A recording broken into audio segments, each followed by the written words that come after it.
కళ్యాణ్, తనుజ వీళ్ళిద్దరి రిలేషన్‌షిప్ అనేది మనందరికీ తెలిసిందే. ఎందుకంటే దాదాపుగా 15 వారాలు చూసాం. ఇంక చివరిలో వీళ్ళిద్దరు ఎలా అయిపోయారంటే అసలు ఒకానొక దశలో చాలామంది ఫ్యాన్స్ కానీ, కళ్యాణ్‌కి సంబంధించిన వాళ్ళు కానీ, తనుజకి సంబంధించిన వాళ్ళు కానీ, తనుజ కప్పొస్తే తను ఏంటి కళ్యాణ్‌కి ఇచ్చేస్తదా? కళ్యాణ్ కప్పొస్తే తనుజకి ఇచ్చేస్తాడా?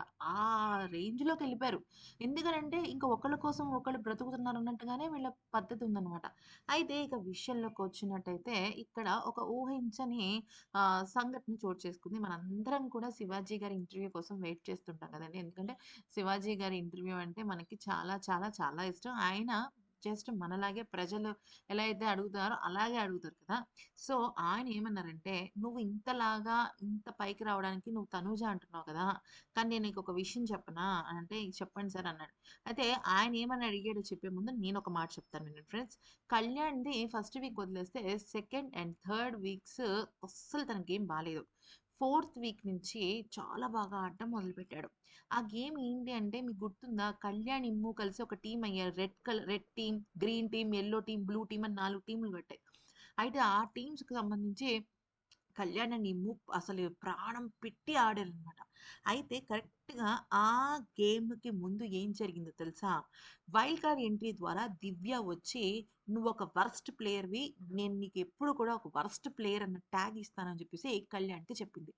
ఎప్పుడైతే కళ్యాణ్‌కి చెప్పింది నెక్స్ట్ డే ఎవరికి చెప్పిందంటే శ్రీజకి కూడా చెప్పిందనమాట. అయితే శ్రీజకి, కళ్యాణ్‌కి ఇద్దరికీ కూడా చాలా నెగెటివ్ రివ్యూ ఇచ్చింది.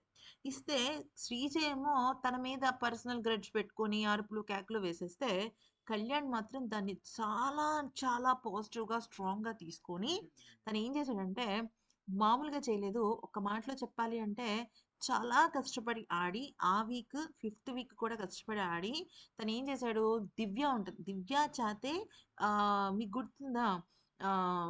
ఫైర్ స్టార్మ్స్ వచ్చే ముందు వారం అంటే ఫిఫ్త్ వీక్ కెప్టెన్ అయ్యాడు గుర్తుందా?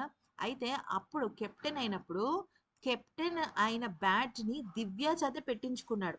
ఎందుకనంటే, "నువ్వే నన్ను వరస్ట్ ప్లేయర్ అన్నావు. ఇప్పుడు నీ చేతుల్లోనే నేను కెప్టెన్ అయ్యాననేసి." అంటే కళ్యాణ్‌లో ఉన్న రియల్ కసిని బయటికి తీసిందెవరు? దివ్య. కానీ ఈ మాట చెప్తే ఎవ్వరు యాక్సెప్ట్ చేయరు. ఎందుకనంటే అది అది అలా అలా ఎలా కుదురుతుంది? దివ్య అన్నా సరే కళ్యాణ్ తీసుకోవాలి కదా! అది కసిగా తీసుకోవాలి కదా! అంటే కళ్యాణ్‌లో ఉన్న ఒక ఫైర్‌ని రెచ్చగొట్టింది దివ్య అనేసేసి ఈరోజు మన ఆయనెవరు? శివాజీ గారు చెప్పడం అయితే జరిగిందనమాట. అయితే శివాజీ గారన్నారు, "నేను ఆ మాట అంటే నువ్వు ఒప్పుకుంటావా?" అంటే, "ఒప్పుకుంటాను సార్" అని చెప్పేసి ఆయన దండం పెట్టారు. థాంక్ యూ దివ్య అనేసేసి. మరి ఎందుకు నువ్వు తనూజ ఇంతలాగా నిన్ను పైకి తీసుకొచ్చింది నువ్వెందుకు నమ్ముతున్నావు అంటే, లేదు సార్ ఒకానొక దశలో నాకు శ్రీజ ఎలిమినేట్ అయిపోయింది. ప్రియ ఎలిమినేట్ అయిపోయినప్పుడు నాకు ఎవరితో ఎలాగా మాట్లాడాలో అర్థం కాక నేను ఉన్న టైంలో నాకు మోరల్ సపోర్ట్ ఇచ్చిన వ్యక్తి ఎవరైనా ఉన్నారంటే అది తనూజ సార్. అందుకనే నేను తనని యాక్సెప్ట్ చేశాను. ప్లస్ ఇంకోటేంటంటే నాకు తనని చూస్తే నా ఎక్స్ గర్ల్ ఫ్రెండ్ గుర్తొస్తది. అలాగే నాకు తన మీద క్రష్ ఉంది. ఆ క్రష్ అని ఉంది అని చెప్పినా కూడా తను నాతో మామూలుగానే మాట్లాడుతుంది కాబట్టే నేను తనని ఒక జెన్యూన్ పర్సనాలిటీ, ఒక ఓపెన్ మైండ్‌గా చేశాను అని చెప్పేసి చెప్పడం అయితే జరిగిందనమాట. మరి ఈ వీడియో గనుక నచ్చితే లైక్ చేసి సబ్స్క్రైబ్ చేసుకోండి.